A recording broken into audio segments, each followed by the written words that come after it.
Around 6 or so months ago, one of the organizers for TEDx approached me and asked me if I wanted to have my very own TED Talk. At that moment, I remembered two voices in my head. No, I'm not crazy. One of the voices was a quiet one, a nice one, the kind of voice that would give you a hug and tell you everything is going to be okay, the kind of voice that would give you its Netflix password for free. The other one, well, it was screaming at a frequency that only dogs could hear, and apparently my brain.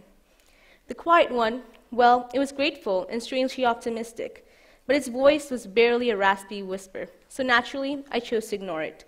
The screaming one, well, the one I chose to listen to, its shrill voice said something along the lines of, "Don't say yes, you're going to fail at this is a terrible idea, you'll never amount to anything, quit while you can." There's nothing quite like screaming self-deprecating thoughts to brighten up your day. What surprised me most, however, was that I was ready to pass up this opportunity, all because of my screaming internal monologue. It stops me from doing things I enjoy, things I adore, and things I will learn to adore, all because of the F word. Failure. Why, what were you thinking? Truly, failure has now become the F word. It is unthinkable, unspeakable. Failure tends not to be a word you throw around in a casual conversation and proclaim proudly to the world. "Ah, yes, mother, I did fail that math test." Or in social contexts. "Ah, yes, I'm a failed writer. Can I buy you a drink?" Instead, we hang our head in shame every time and let failure cripple us. That's what happened. My past failures almost kept me from speaking today. Every mishap I had public speaking, every tongue slip kept coming back to me. Even something simple and long ago, like tripping on my shoelace back in the 2nd grade as I went to give up my class president's speech. 2nd grade was a dark, dark time. All my head was chanting was failure, failure, failure. And like many, I was paralyzed. TEDx was something I was genuinely interested in, but because of my fear of failure, I almost gave it up. So then when the organizers asked me if I wanted to have my own TED Talk, I said I would think about it, which was code word for no. I wouldn't do it. But I am here on the stage now, and to many, I'm not a figment of their imagination. So you might ask, what changed? Well, I went home, I calmed down, and then I started not calming down. Because I realized it would be a huge mistake to give up on this as I gave up on so many other things. And as Michael Jordan once said, you miss 100% of the shots that you do not take. Then, I became restless because of this inner turmoil. To fail or not to fail? That was the question. I took a deep breath and asked myself that if I were to hypothetically have a TED Talk, what would I talk about? So I sat down with a pen and a paper, drew a little circle, and made a little brainstorm of what I was good at and some experiences unique to me. By the end of the hour or so, all I had were sarcastic comments and little doodles of dinosaurs with funny top hats. Don't even ask. What I'd forgotten to put in my brainstorm was something I was really good at, and that was panicking. And that's what I started doing. I started panicking. I assumed one of my favorite positions, the fetal position, and started thinking, oh my God, do I even have an X factor? Am I just another generic product? Is there nothing distinguishable and unique about me? Am I average? Then the fear kicked in. For me, nothing was more horrifying than being average. I thought I was going to live an average life, with an average job, with an average income, that I was going to die an average death with an average funeral. And I wasn't going to be remembered. All I was going to be remembered for was being average. But let me tell you a little secret. No one is average.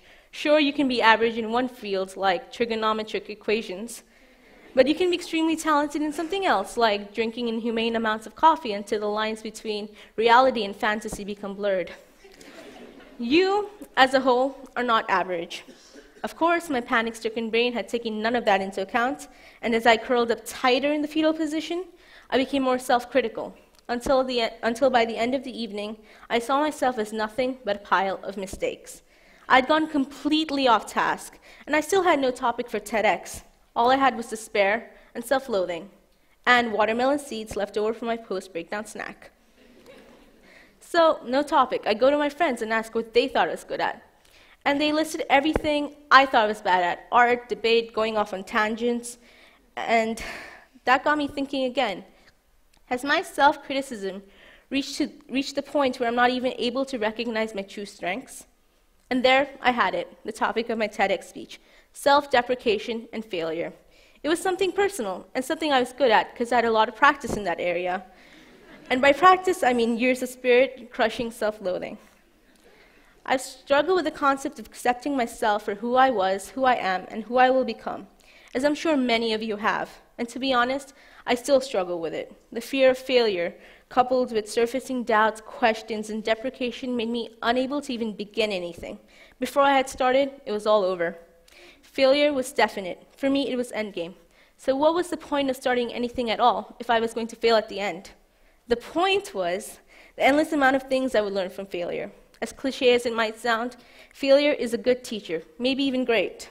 And as I stand on this stage, my hands shaking and my steps faltering, I'm full of the fear that I'll mess up somehow, that I'll trip on my shoelace again, and I'll land on my face. And then all of you will burst into laughter, and I will feel like a fool. But I will have learned something from this, and it's that people are mean, and also to watch where I step. Either way, it is a lesson that I can pull from this embarrassment that might or might not happen. We'll see, we still have time.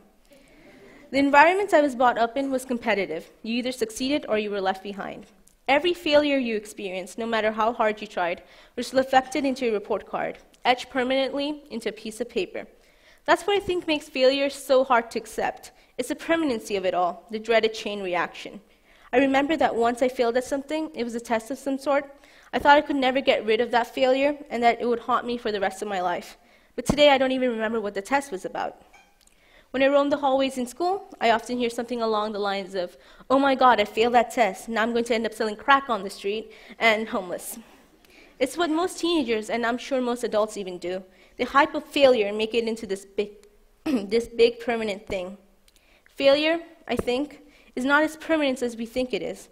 It is only permanent if we choose to dwell on it, if we keep thinking about it but take no action further to improve it. And I suppose it can be easy to think failure as such a big thing. When we see successful people, we see their successes. We tend to completely ignore their failures, their countless failures, their struggles, and we focus on their one victory that had taken so much time, effort, and of course, you guessed it, failure. And I was that kid, the kid who hung posters of all their idols in the room, wanting to be successful like them. I remember looking at an Einstein poster, stroking it longingly, and desperately hoping that my genes would have allowed me to be more intelligent so things would have come easier to me. And I asked myself, oh God, why wasn't I like him? And that was a mistake I made. I constantly compared myself to others. There's always going to be someone out there who is going to be better, stronger, and faster. Yet, I insisted on comparing myself. Cue years of helplessness. What I refused to see was that people had different stories. Their situations, their upbringings, and their goals were different. So you cannot expect to get the same results as them. Forget the thought of, I want to be like them, I want what she or he has. And instead, focus on what's been given to you. When you self-deprecate yourself, you reduce your perceived status, importance, and value. All of you are worth so much. And as soon as I realized that loving yourself is more important and that failure is not as big of a deal as we thought it was, I became more confident. If you asked me 6 months ago that I would get through a speech in front of a big audience as this, I would have laughed and then maybe cried, but I would have belittled myself and convinced myself that I would be in the midst of failure. I might have realized too late, or maybe just in the right time, that I'm worth so much more than I used to think I was. And now I'm starting to realize my value. I feel more at peace. Your failures are actually achievements, and you should get excited when you fail. I know it sounds crazy or whatever, because if you fail enough, one day you will be successful, and failure isn't forever. Thank you.